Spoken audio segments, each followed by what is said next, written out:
এই গণভোট সেই গণভোট না। জাতীয় ঐকমত্য কমিশনে এই গণভোটের প্রস্তাব করেছিলাম, আমিই করেছিলাম। গণভোট অধ্যাদেশ, এই অধ্যাদেশ অনুসারে আরপিও অনুযায়ী নির্বাচন কমিশন গণভোট অনুষ্ঠান করেছে একই ডেটে, আলাদা ব্যালট। সংবিধানের 142 অনুচ্ছেদ অনুসারে সাংবিধানিক যে গণভোট, এই গণভোট সেই গণভোট না। 142 অনুচ্ছেদ অনুসারে যে গণভোট সেটা হচ্ছে সংবিধানের প্রস্তাবনা, আর্টিকেল 8, 48, 56, 142 প্রস্তাবনা। এই সমস্ত বিষয় আর্টিকেলগুলোতে যদি কোনো সংশোধনী আসে তাহলে রাষ্ট্রপতি এটা অনুমোদন করার আগে গণভোট দিতে হবে, সেই গণভোট। আমরা জাতীয় ঐকমত্য কমিশনে এই গণভোটের প্রস্তাব করেছিলাম, আমিই করেছিলাম। তখন আমরা বলেছিলাম জুলাই জাতীয় সনদ স্বাক্ষরিত হবে। সবাই যখন চাচ্ছে এর আইনগত ভিত্তি কি, আইনগত ভিত্তির জন্য আমরা আর কোনো উপায় দেখিনি। সবাই বললো এটা জনসম্মতি নেওয়া দরকার। আমরা বললাম নেওয়া যেতে পারে। তখন এই গণভোটের জন্য একটা অধ্যাদেশ করতে হয়েছে। প্রশ্নগুলো থাকার কথা ছিল জুলাই জাতীয় সনদে জনগণ সম্মত আছে কি না, অথবা না। এই অধ্যাদেশ জারির আগে এবং জুলাই জাতীয় সনদ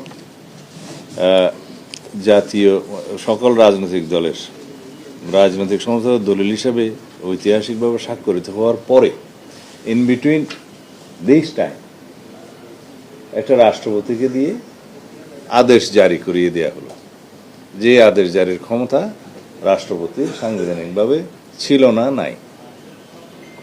জুলাই জাতীয় সনদেও সে আদেশ, জুলাই জাতীয় সনদেও সে ধরনের অথরিটি দেয়নি, নাই।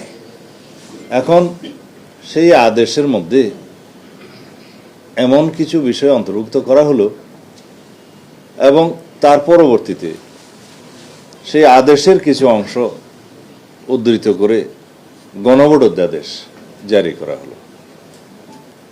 সেগুলো বাই নাও হাইকোর্টে চ্যালেঞ্জ হয়েছে দুইটা আলাদা রিটে। এই যে রাষ্ট্রপতি আদেশ তো জারি করতে পারেন না, সেটা একটা রিট, এবং গণভোট অধ্যাদেশের সার্টেন প্রভিশন মানে সেকশন এবং আদেশের টোটাল, সেটা চ্যালেঞ্জ হয়েছে কনস্টিটিউশনাল কিনা। আপনাদের কাছে বলি, অধ্যাদেশের মাধ্যমেও আর্টিকেল 93 অনুসারে রাষ্ট্রপতি এমন কোনো বিধান করতে পারেন না যে বিধানের মাধ্যমে সংবিধানের কোনো ধারা পরিবর্তন হয়ে যায়, টাচ করে। তো সেটা আদেশও হয়েছে।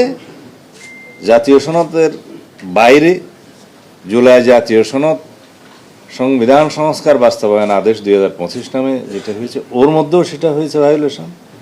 এবং গণভোট অধ্যাদেশের যে প্রশ্নের মধ্যে এবং আদেশের মধ্যে যে কি যেন সংস্কার পরিষদের নামে যে সমস্ত বডি ফরমেশনের কথা, শপথ নেওয়ানোর কথা, 180 দিনের ভিতরে সংবিধান সংশোধন হয়ে যাওয়ার কথা ইত্যাদি অনেকগুলো দিয়ে একটা নিউ কনস্টিটিউশনাল অর্ডার জারি করার মতো হয়েছে।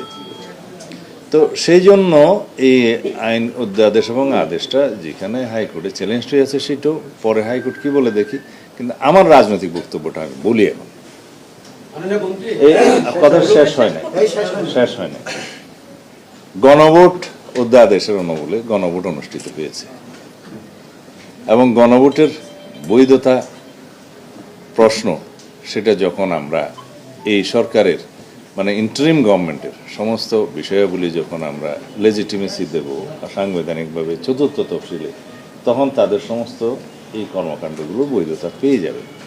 আর আইন হিসাবে বিল আকারে এটা কেন অনুমোদিত হয়নি, এই তো আপনাদের কথা। এটা তো ফ্যাক্টাম ব্যালট, এটা ঘটনাক্রমে সিদ্ধ।